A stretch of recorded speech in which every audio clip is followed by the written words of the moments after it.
تو اس ساری بات کو سمجھنے سے پہلے یہ لازمی اور غور والی بات جو ہے وہ ملاحظہ کریں. بات یہ ہے کہ جب قرآن و سنت میں موجود ہے قدیم زمانہ سے آج تک اور پھر قیامت تک کے لیے جو قرآن پاک نازل ہوا ہے، ٹھیک ہے، آقا جو جہاں محمد صلی اللہ علیہ وسلم پہ یہ علم قرآن کا اس دنیا کی زندگی کے حوالے سے انسان اور باقی تمام مخلوقات، ٹھیک ہے، کے بارے میں بیان ہوا ہے قرآن میں.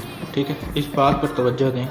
مخلوقات میں جن و انس سے لے کر سمندر کی تہوں میں بسنے والی ایک معمولی سی 1 انچ کی مچھلی بھی اللہ کی مخلوق میں شامل ہے.